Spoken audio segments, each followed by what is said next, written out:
Hi guys, welcome to our new video. हमने शुरू किया हुआ था एक सीरीज जिसमें हम कवर कर रहे थे top 100 expected question of quantitative aptitude that you can expect in your CAT 2025। ये हमारा 10th वीडियो है। 9 वीडियोस ऑलरेडी अपलोड हो चुके हैं। तो इम्पॉर्टेंट क्वेश्चन थे, अच्छे क्वेश्चन थे। इसमें PYQ थे एंड आपके percentage ratio and profit and loss के अच्छे क्वेश्चन थे। You should watch. तो सारे वीडियोस का लिंक डिस्क्रिप्शन बॉक्स में डाल दूंगा या फिर आप चैनल पर जाएंगे तब भी आपको वीडियोस मिल जाएंगे। खैर शुरू करते हैं। ये आपके सामने एक क्वेश्चन दिख रहा है। सबसे पहले आप वीडियो को पॉज करेंगे एंड इस क्वेश्चन को ट्राई करने वाले हैं। ऐसे टाइप के क्वेश्चन आपको मॉक्स एंड जो है आई थिंक कैट के एक जो है PYQ में इसी टाइप का सिमिलर क्वेश्चन था या यही क्वेश्चन था, आई डोंट नो, बट अच्छा क्वेश्चन है। तो आई होप अभी तक आपने वीडियो को पॉज करके क्वेश्चन को ट्राई कर लिया होगा। तो देखते हैं क्वेश्चन क्या कह रहा है। कह रहा है after 2 successive increment Gopal salary become 187% of his initial salary if the percent of salary increase in second increment was, यहाँ was रहेगा, was twice of that first increment, then the percent of salary increase in the first increment was। मतलब कह रहा है कि गोपाल की salary है, 2 बार उसको बढ़ाते हैं आप, इंक्रीमेंट करते हैं उसकी सैलरी में। कैसा इंक्रीमेंट करते हैं? सक्सेसिव इंक्रीमेंट करते हैं। तो उसका सैलरी जो है अपने इनिशियल सैलरी का 187.5% हो जाता है। और इनने एक और पॉइंट जो है मेंशन किया हुआ है कि जब पहली बार इंक्रीमेंट किया गया, अगर वो X% का इंक्रीमेंट था, तो दूसरी बार जो है उसका ट्वाइस इंक्रीमेंट किया गया, मीन्स 2X% का इंक्रीमेंट किया गया। तो मतलब आपको बताना है कि जो आपका पहला इंक्रीमेंट था, मतलब एक्स की वैल्यू बेसिकली आपको बतानी है पहले इंक्रीमेंट में कितना % बढ़ा था। तो अगर हम इसको बाय ऑप्शन करना चाहें तो वो बहुत ज़्यादा इजी हो जाता है। लाइक कि अगर कोई भी चीज़, अगर वो कितना भी जो है उसका वैल्यू हो, वो खुद का 100% रहा होगा। तो 100% का अगर 2 बार आप जो है सक्सेसिव इंक्रीमेंट कर रहे हैं, तो उससे क्या होगा है, आपकी सैलरी जो है कितनी बढ़ रही है? गोपाल की सैलरी 187.5% हो जा रही है। मतलब कोई चीज़ X% रही होगी, 2 बार आपने परसेंटेज के फ्रैक्शन को बढ़ाया एंड वो 187.5 हो गया। तो आपको बताना है कि मतलब बेसिकली पहला इंक्रीमेंट कैसे हुआ होगा।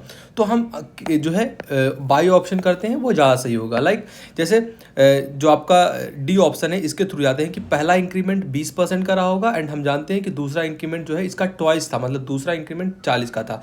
अगर जो है मान लेते हैं ये फ्रैक्शन P है, इसमें अगर आप जो है 20% पहले इंक्रीमेंट में बढ़ाते हैं, मतलब पहले 120% हो जाएगा, मतलब 20% बढ़ा रहे हैं तो 100 का 20% अगर इंक्रीज कर रहे हैं सक्सेसिव में तो 120 हो जाता है। देन दूसरी बार इसका दुगना बढ़ रहा है, मतलब 140 कितने में बढ़ रहा है? 100 में बढ़ रहा है। तो ये जो है 187.5 के बराबर हो रहा है। एंड हमें पता है यहाँ आप P की जगह पे 100 को भी ले सकते हैं, दैट कि 100 से इंक्रीमेंट होके 187 तक पहुंचा। तो अगर आप सॉल्व करने पर 187.5 आ रहा है, देन आपका जो है ऑप्शन D करेक्ट हो जाएगा कि पहली बार आपने 20 का इंक्रीमेंट किया, 20% का, दूसरी बार आपने 40% का इंक्रीमेंट किया। तो यहाँ से अगर आप इसको रिड्यूस करते हैं तो ये आपका क्या हो जाएगा? 7 हो जाएगा एंड ये 5 हो जाएगा। एंड यहाँ 5 से इसको रिड्यूस करते हैं तो ये हो जाएगा 24 एंड 24 इंटू 7 आप करेंगे तो कभी भी डेसिमल में नहीं आएगा। मतलब ये आपका आंसर बिल्कुल गलत होने वाला है कि अगर आप पहली बार इंक्रीमेंट कर रहे हैं 20 का, दूसरी बार इंक्रीमेंट कर रहे हैं 40 का, तो वो जो है 187% हो जाएगा।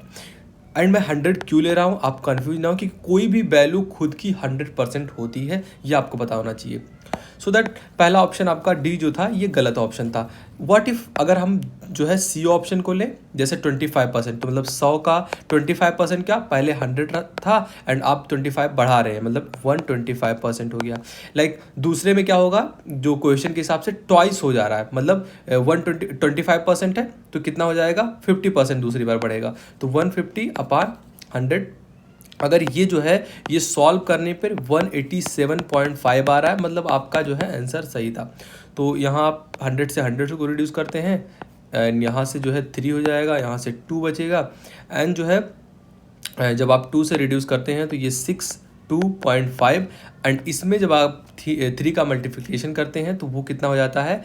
5781, मतलब 187.5। बिल्कुल आपका ऑप्शन C करेक्ट था। इस तरीके से बाई ऑप्शन अगर आप जाते हैं तो बहुत आसान हो जाएगा। नहीं तो आप 10% पहले लेंगे, फिर 20% लेंगे, या फिर अगर आप के मान के करते हैं, x% मान के करते हैं, तो वो थोड़ा लेंथी हो जाएगा। बट मेरा ये मानना है कि एग्जाम में ऐसे क्वेश्चन आते हैं ऑप्शन से, तो सीधा कर दो ऑप्शन से।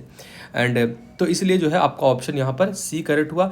अगर हम चेक करना चाहें तो ऑप्शन बी के लिए भी चेक कर सकते हैं। एंड ऑप्शन 1 तो पहला गलत दिख रहा है हमको, तो पहले ऑप्शन के लिए चेक करते हैं तो 100 इंटू पहला 130 हो जाएगा, एंड दूसरा कितना हो जाएगा 160 हो जाएगा 100 का। तो यहाँ से आप 100 को 100 से रिड्यूस करते हैं, ये 8 हो जाएगा, ये 5 हो जाएगा, यहाँ से जो है कितना हो जाएगा 26 इंटू 8 करेंगे, कभी भी आपका डेसिमल में नहीं आने वाला है। सो दैट आपका ऑप्शन बी भी रॉन्ग हो गया।